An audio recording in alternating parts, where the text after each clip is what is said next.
Hey guys, welcome back to Let's Play Skies of Arcadia Revisited. I'm Nye, and we're here in Esperanza, getting ready to go fight the Valuans again. So that was the inn. We get another free heal. As I said, you almost never have to use the inn in this game, ever. Whenever you would ever actually need one, the game just gives just a free heal to you. So let's go back down here. We're going to go board our ship. It's going to be time to fight Admiral Gregorio, which is one of the easier fights in the game, actually, if you know what you're doing. So we're just going to go and jump onto our lifeboat here and back onto the ship. Game automatically takes over when you get close to the lifeboat, so if you get this close, it's automatically going. You don't have to actually activate, which could be a problem if you haven't actually healed up. Thing is, the game heals yourself automatically, so you don't have a choice. Don wants to know if we're actually going to go fight against the Armada, because he's kind of surprised by this. Hi, Don. How's it going? Don wonders if we're planning to fight the Admiral Gregorio by ourselves. We've already beaten at least, what, 3 admirals already? At least 2 to 3 admirals? That's the plan, Don. Don doesn't doubt our abilities, but he used to be a Valuan soldier. He knows what the Armada can do, and going up against one of their admirals is crazy. We've beaten several. Our ship is the best there is. We're faster than Gregorio's ship, and we think we can match his firepower. Don's amazed, saying even if we win, we'll never get through the Dark Rift. We're gonna try. You're a dipshit. Like Vice said yesterday, our ship is the best there is. Our engines are more powerful than you think. I think that might have been a translation error, because you just said that, not yesterday. And it might just be powerful enough to get through the Dark Rift. Besides, ever since he was a kid, he's always wanted to see what's beyond the edge of the world. That looks like an edge right there. That very edge is right in front of him. He has a chance to do what nobody has ever done before, and he has a chance to make history today. If he said he's not scared, he'd be lying, but he won't let this opportunity pass him by. The chance to fulfill his childhood dreams lie right in front of him. And you don't expect him to give up, do you? No, we don't do that here. Don looks like he's troubled. Look at the expression just change on his face. Don supposes no matter what he says, he's not going to listen. That's true. Look at the look on his face. He's got the weirdest looking face. The Dark Rift is a giant vortex. If you can get through one side, you'll reach the eye in the middle. It is rumored that the eye is calm. There are other calm pockets along the edges of the Dark Rift. If you find one of the pockets, you might have half a chance. Thanks for the help. We'll come back here when we're done. We promise. And off they go. It's almost inspiring. Almost. Until you remember that Don is a drunkard, and the only reason he's showing up is that he's kind of curious. Apparently, we were just like him when we were just like him at some point in his life, young and stupid. But now it's time to fight Gregorio. The Admiral, the Delphinus, is approaching. It is moving into attack position. That's absolutely true. Gregorio's orders are to bring him back alive or kill him if he refuses. They must do everything in their power to take him alive. Notice Gregorio is putting his priorities in order. All ships prepare to attack. The Delphinus is the Armada's most powerful ship. Our adversaries may be young, but we can't underestimate them. That's absolutely true. We have a big, big gun in this thing. Apparently the Armada is getting ready to attack, and this is it. Let's fight. So, I know it only showed, 5 ships, but there's supposed to be a number of ships. Like, the entire idea is we're fighting an entire section of the Armada here, because you don't think 5 ships can blockade, huh? No, it had to be a lot of them. So we're going to be fighting through wave after wave. So this is wave 1. And all we have to do is just destroy it. So the easiest way to do this is just heal up and Moonstone Cannon the next fight. Like, this is no big deal. The only thing is these ships are going to do their best to kind of whittle us down, because, of course, there will be the boss fight after each round, and these ships don't do, a small amount of damage. They'll do a decent amount of damage. So if you're not careful, Gregorio will take you out. So here's a fragmentation bomb on us, did very little damage, and we're just going to sit here and kind of just power our way through. That's going to be about it. Should be an easy fight. They typically are. So we're going to just sort of hang out. That's going to be it.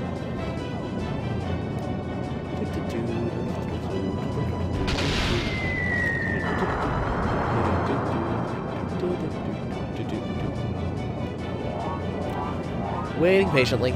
It takes a while, honestly, for this to go through. We got to make sure we want to keep our HP up, because there's actually, if I remember, 3 different fights all together. And we want to make sure we have our health as high as possible when we reach Fight 3. Okay, so Vice, you get to fire the Moonstone Cannon. Aka, I want you to use an Incrum, and you to just guard, because it's not gonna take more than 1 turn to do this. The Moonstone Cannon will, about 9 times out of 10, knock out these really early guys just instantly, so we don't have to worry too much about it. Main Cannon does a decent amount of damage, 2450. So we've lost probably about 1,500 HP. No, 15,000 HP already. But now keep in mind, at some point leveling, one of our characters could easily, like, take 15,000 damage. Or not, sorry, 50,000, 3,000 damage. So technically, like, Drachma could withstand a cannon shot, which is just a cool idea if you think about it. So gigantic laser just punches through this ship and does 50,000 damage to it. All those soldiers, all those lives lost. 848 experience to us. We got some speed wax. That is a hint that the game is giving us. But, yeah. So we have people watching, and they're giving us advice. Turn, no, not that way. What are you doing? You're supposed to fire all your cannons right there. Just, we're giving these people the biggest, hey, they're not that bad. We're giving them the biggest show they've seen in years. And, by the way, cannons, yeah, those balls don't stop until they hit something. Yep. Everybody runs away, but Dawn is just sort of sitting there, not even paying any attention. We still need to get past the next line of ships. They have a long way to go. So and Dawn gets hit by a rock. As I said, this is supposed to emulate an entire line of ships. It's not just one that we're fighting. We're fighting, like, 20 ships at once. Something like that. So this is the next ship. This one's a little bit more powerful. It's the Gregorio battleship. We'll never defeat the second of the Imperial Armada. Well, yes, we will, actually. That's how this works. So this time, I don't get to, I don't get to fire off the Moonstone Cannon quite as quickly, which means it's still going to take a little while. Unfortunately, this episode might go longer than I would like. It shouldn't be too bad, honestly, but it's a bit obnoxious. So, we're just going to do our thing. We're going to fire off a couple shots. We'll get Incrum going. And I might even use some active powers of our crew members to show those off. And as you can see, that was just our 10-inch coil. That wasn't even the main weapon. That was just a minor weapon that was just fired off. Probably should have done Incrum first before I fired that off, huh? Another 3,400 damage. This thing's not going to take forever to kill. It really won't. We're going to take this ship out pretty quickly, even if we don't get to use the Moonstone Cannon. So no worries about that. It'll just take a little bit of time and effort. And we're going to focus. We're going to get plenty of SP going. And so it should be time to choose our fragment turn this time. Should be about time for us to choose our moves again. There we go. We've got a Moonstone Cannon next turn if we do the correct attack. So what we're going to do is we're going to Incrum. We're going to heal. Right. How much does heal? 8,000. Can you do a sack roll and do a full heal, and then we'll do this? Okay. So we're basically going to waste this turn, and then we will Incrum up on the next turn. Or not Incrum. We're going to sack roll at the end of this turn, and then we're going to Incrum at the end of this turn. So we should go into the next battle with full HP, no matter what he does to us this turn. And I just got to make sure I choose the correct selection for this. Okay. I'm just gonna waste this. This is taking forever. Blah. So we're waiting patiently.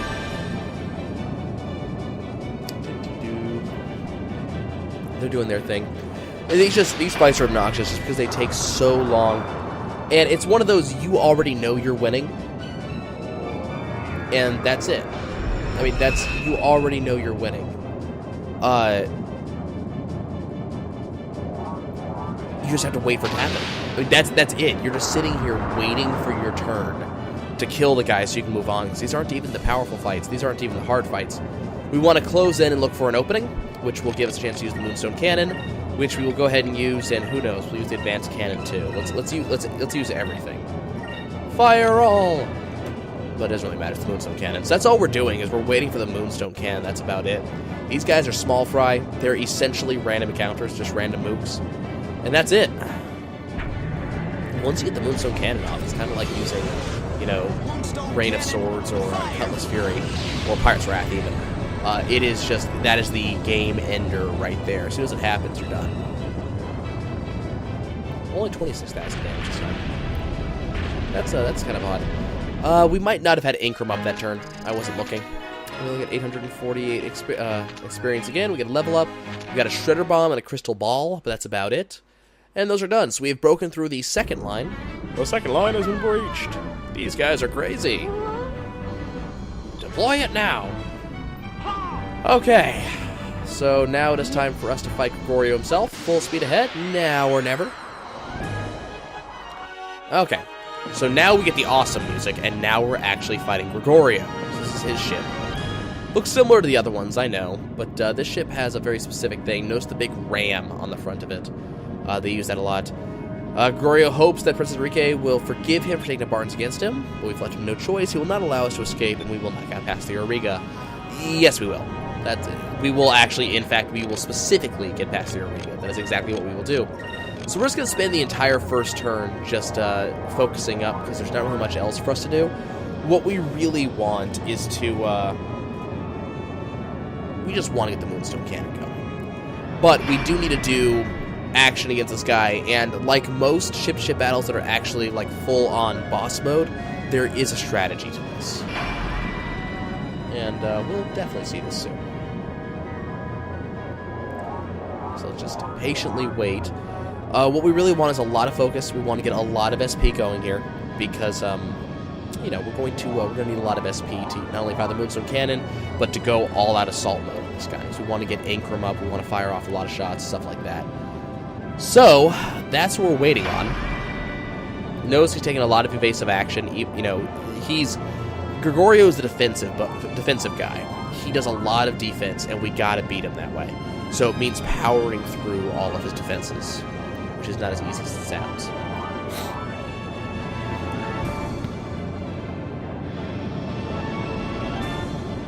Curious, the propellers in this thing are on the front. Roy's been nicknamed the Iron Wall by his peers. He's the Armada's best defense tactician. He has heard that he sets up a tight defense and waits for his enemy to make even the smallest mistake, and it is then that he attacks. So notice the big red spot on the next turn. So that's what I have to wait for. So we're just going to set up a little bit of damage here. And then we are going to focus, because I'm going to need to set something up for that next turn. No big deal, though. We're just going to fire off a lot of shots. We're just going to basically prepare those command turns. And that's what we will actually begin doing a lot during... this is what we're going to do a lot during these boss fights. We're going to set up a lot of damage to drop on those command turns. So it's only 1,500 damage, but that damage adds up over time, especially, you know, Moonstone Cannons will not instantly kill bosses, typically. Anti-personnel cannon. I'm amazed that an anti-personnel cannon does so much damage to a ship. But yeah, the Moonstone Cannon will not one-shot bosses the further we get into the game, so we need to really focus on using our cannons. The problem is they don't do a ton of damage, especially if we do not have, Ankrum up. So we gotta kind of figure what we're gonna do. Okay, so we're just gonna continue focusing. We're gonna make sure that we have a lot of SP at the end of any given turn, so that way we can act on the next turns as need be. We'll just cruise, you know, gently aside. We also want to make sure that we have SP up at any given time to make sure we can heal.